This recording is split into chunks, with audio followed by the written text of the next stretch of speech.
किराए के भवन में चलेगा पंडोह का घ्राण स्कूल। भवन के लिए परमदेव ने दान की जमीन। बाढ़ की चपेट में आए घ्राण स्कूल में अभी चल रही है ऑनलाइन कक्षाएं। स्कूल का हुआ है 1,60,00,000 का नुकसान। केंद्रीय मंत्री नितिन गडकरी करेंगे बाढ़ से हुए नुकसान का निरीक्षण। एनएच के अधिकारियों के साथ भी होगी बैठक। पूर्व मंत्री गोविंद ठाकुर ने दी जानकारी। बोले आपदा के समय भी वाहवाही लूट रहे कांग्रेस नेता। महिला रेहड़ी धारक के साथ मारपीट मामले में सीटू ने निकाली रैली। बोले पिटाई करने का अधिकार निगम को किसने दिया। वहीं आयुक्त बोले मामले को बेवजह तूल देकर कर रहे राजनीति। और आवारा कुत्ते अचानक सड़क पर आए, चालक ने खो दिया संतुलन। नैना देवी से लौट रहे श्रद्धालुओं का टेम्पो घनौली के पास पलटा। टेम्पो के पलटने से 20 लोग घायल, 3 पीजीआई रेफर। नमस्कार, आप देख रहे हैं एच 24x7। मैं हूं जनीशा। जिला कुल्लू में बीते दिनों बरसात के चलते सड़कों को करोड़ों रुपए का नुकसान हुआ है, तो वहीं कुल्लू से मनाली नेशनल हाईवे भी 15 किलोमीटर तक बुरी तरह से क्षतिग्रस्त हुआ। ऐसे में बाढ़ के कारण हुए नुकसान का केंद्रीय मंत्री नितिन गडकरी के द्वारा निरीक्षण किया जाएगा। ये जानकारी पूर्व शिक्षा मंत्री गोविंद ठाकुर ने दी। उन्होंने कहा कि 1 अगस्त को केंद्रीय मंत्री कुल्लू आएंगे। पूर्व शिक्षा मंत्री ने कहा कि कांग्रेस के नेता सिर्फ फोटो खींचने तक व्यस्त रहे, जबकि अभी भी पीड़ित परिवारों तक राहत नहीं पहुंच पाई है। वे स्वयं यहाँ पर आ रहे हैं और उन्होंने हमको ये याद दिलाई है कि श्रद्धेय अटल बिहारी वाजपेयी कितना प्रेम कुल्लू मनाली से किया करते थे। कि जब 1995 का फ्लड आया था तब अटल बिहारी वाजपेयी जी स्वयं भूंतर से लेकर मनाली तक सारे बाढ़ पीड़ितों को मिलने और जो नुकसान हुआ था उसको देखने के लिए आए थे। और आज श्री नितिन गडकरी जी स्वयं पधार रहे हैं। और साथ में मैं नेता प्रतिपक्ष और हिमाचल प्रदेश के पूर्व मुख्यमंत्री श्री जयराम ठाकुर जी का धन्यवाद करता हूं कि वे दिल्ली में जाकर के श्री नितिन गडकरी जी से मिले। और श्री नितिन गडकरी जी को यहाँ की जानकारी भले ही पहले से थी, लेकिन श्री जयराम ठाकुर जी के आग्रह पर उन्होंने कहा कि मैं स्वयं यहाँ पर आऊँगा। और कल वे भूंतर पहुंचेंगे लगभग 9 बजे के करीब।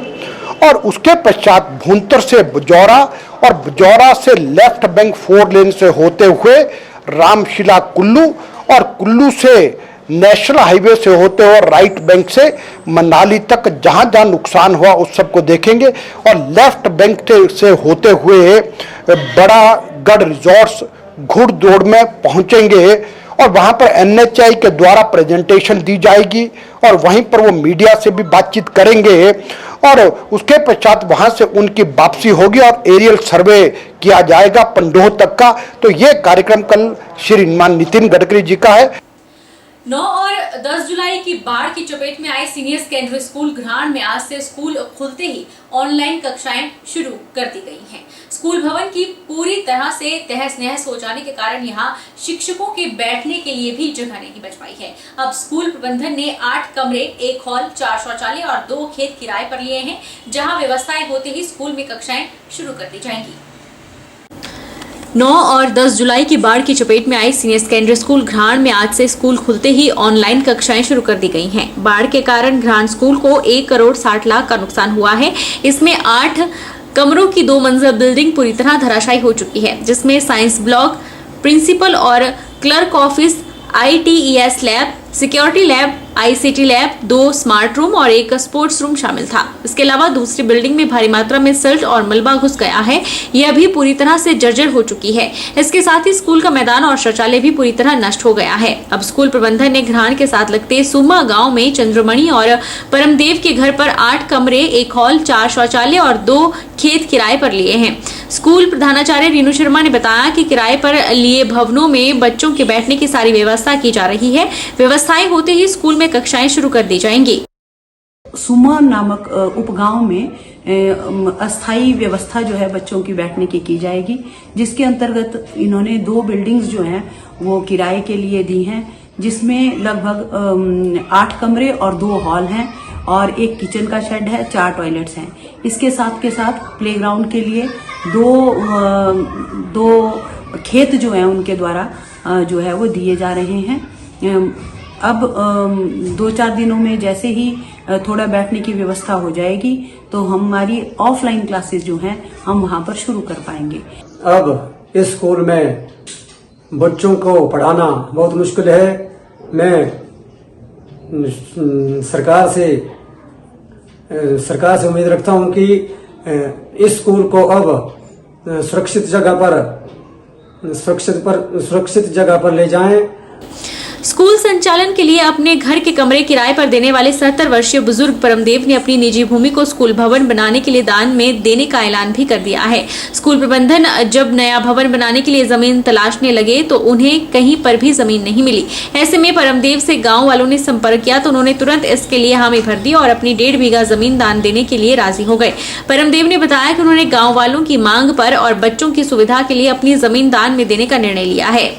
और आपने स्कूल को जमीन भी कुछ दान में दी है जी? हाँ जी, 1.5 बीघा। 1.5 बीघा स्कूल के लिए दान। कितनी जमीन दी दान? 1.5 बीघा जी।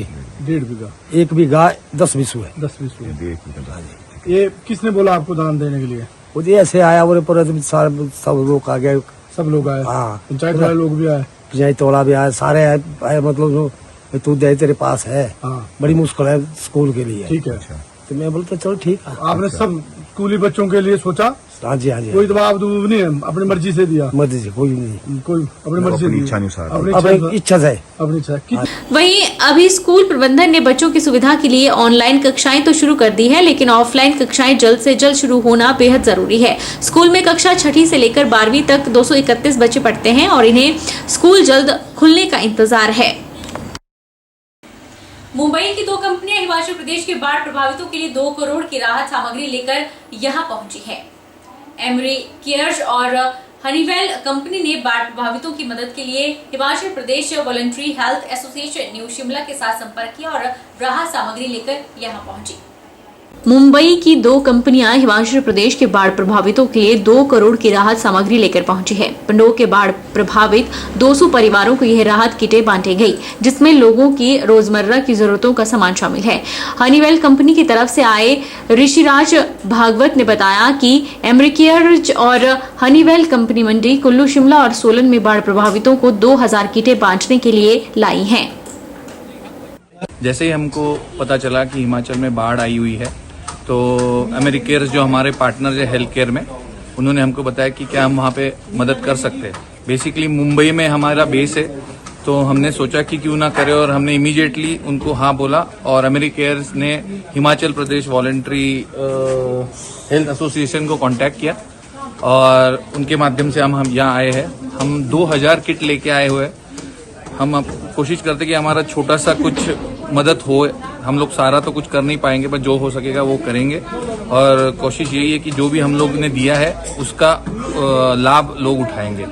बस पूरे हिमाचल प्रदेश के 4 जिलों में, जिसमें जिला शिमला है, सोलन है, मंडी है और कुल्लू है, हम इसमें कम से कम 4000 परिवारों को राहत सामग्री वितरित कर रहे हैं। इस राहत सामग्री में हम लोगों को शेल्टर किट, फैमिली किट और ड्रिंकिंग वाटर किट और साथ में हम जो है हेल्थ एंड हाइजीन किट उनको प्रोवाइड करवा रहे हैं। और जिस तरह से कहर ये टूटा है या हुआ है और उसके जो भी भरपाई के लिए हम उतना तो सब नहीं दे सकते, लेकिन कम से कम फिलहाल जो से प्रभावित पीड़ित है उन्होंने यहाँ पर किट हम सबको यूजफुल सारी किटें दी और उसमें चादर है, तरपाइज है और तरपाल है, अन्य जो भी चीजें इन्होंने दी वो सारी हमारे यूज के लिए दी। और इनके साथ जो 5-6 आदमी आए हैं, मैं उनका तहे दिल से धन्यवाद करती हूँ और धन्यवाद हम अपने हल्का पटवारी जी का करते हैं, जिन्होंने हमारे लिए अपना छोटा सा बच्चू छोड़ करके हम लोगों के लिए टाइम निकाल करके हम सब लोगों की सहायता की और मैं उनका बहुत धन्यवाद करता हूँ। मेरा घर बार सब बह गया पानी में। तो आज उन्होंने आपको चादर, काफी सामान, रस्सी वगैरह, कोई सेफ्टी किट दी है, तो आप ये आप सब आपकी यूज का सामान है? हाँ जी, मैं सब यूज कर रहा हूँ। ठीक है। Inner Wheel club Solan mid town का अधिष्ठापन समारोह धूमधाम के साथ मनाया गया। कार्यक्रम में स्वास्थ्य एवं परिवार कल्याण मंत्री धनीराम शांडिल ने मुख्य अतिथि के रूप में शिरकत की। इनरव्हील क्लब मिड टाउन की नवनियुक्त प्रधान उषा ठाकुर द्वारा आपदा के समय में उत्कृष्ट कार्य करने वाले आईपीएस और विद्युत विभाग के कर्मचारियों को मुख्य अतिथि द्वारा सम्मानित करवाया गया।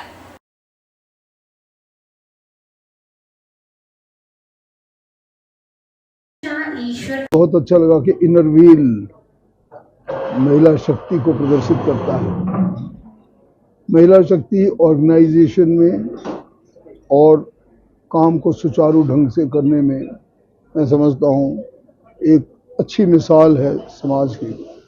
इनरव्हील के जो काम मैंने देखे, जो इन्होंने किए हैं या जो इन्होंने करने हैं, जो इनकी मंशा है, उससे जाहिर होता है कि हमारी महिला शक्ति सचमुच में they are full of vigor, full of planning, और जो सोशल सॉर्ट ऑफ एक्टिविटीज जो हमारे सामाजिक और ऐसे कार्य जो मैं तो ये भी देखा कि कमज़ोर वर्ग के जो बच्चे हैं उनको भी इन्होंने काम दिया है और हर वर्ग को साथ लेकर महिला शक्ति ने जो इनरव्हील का काम प्रदर्शन किया है वो काबिल तारीफ है।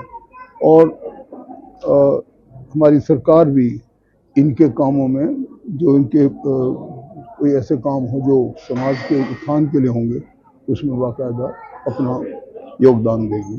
It is a very appreciable effort by this Innerwheel. I must compliment them. Naina Devi से लौट रहे श्रद्धालुओं का टेम्पो घनौली के पास पलट गया, जिसमें 20 लोग घायल हुए हैं। 3 घायलों को मरहम पट्टी और दवा देने के बाद पीजीआई चंडीगढ़ रेफर कर दिया गया। वहीं हादसे के बाद सामान की रखवाली कर रहे लोगों को भी अज्ञात वाहन ने टक्कर मार दी।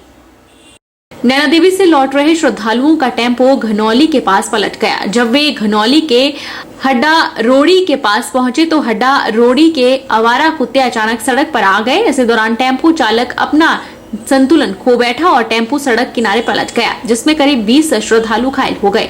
हाईवे पेट्रोलिंग पार्टी और 108 एम्बुलेंस से इलाज के लिए सरकारी अस्पताल घायलों को पहुंचाया गया। घायलों को हाईवे पेट्रोलिंग पार्टी और 108 एम्बुलेंस द्वारा उपचार के लिए सरकारी अस्पताल ले जाया गया, जिसमें से 3 घायलों को मरहम पट्टी और दवा देने के बाद पीजीआई चंडीगढ़ रेफर कर दिया गया है।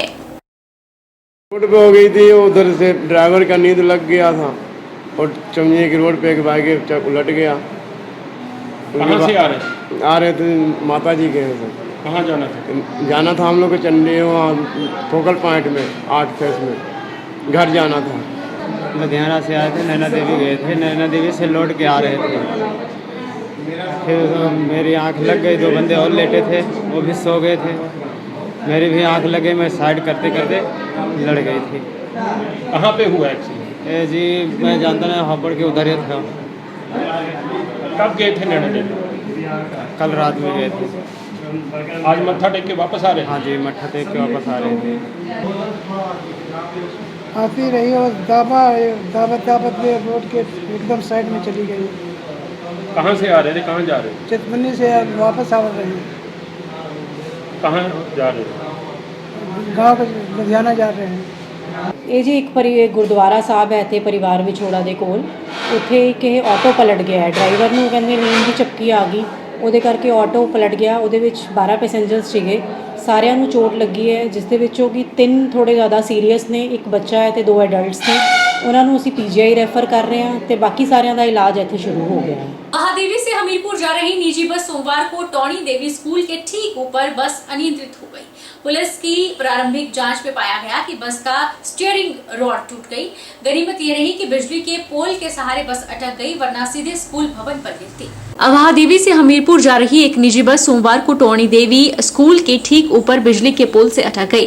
इसी स्थान पर कुछ वर्ष पहले भी एक हादसा हुआ था। जैसे ही संजय साहिल बस सड़क छोड़ नीचे की ओर लुढ़कने लगी, सवारियों में चीखे पुकारे गूंज उठी।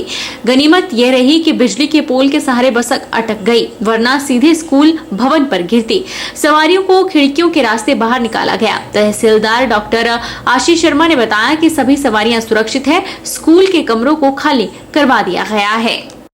पहले यहाँ से जाने वाली बस जो संजय साहिल है वो स्कूल के ऊपर एक पोल से टकरा के टिकी हुई है, तो मौके पर तुरंत पुलिस को सूचित किया गया है। और अभी NH जो काम करने वाली कंपनी है उनकी सहायता से इसको निकालने की कोशिश कर रहे हैं और सभी लोग सुरक्षित हैं। खिड़की के माध्यम से बच्चे और जो गाड़ी में बैठे बाहर आते हैं, तो इस तरह का कोई नुकसान नहीं है, लेकिन कोई और नुकसान ना हो इसलिए हम त्वरित इसको हटाने के लिए प्रयास कर रहे हैं। रुकेंगे छोटे से ब्रेक के लिए।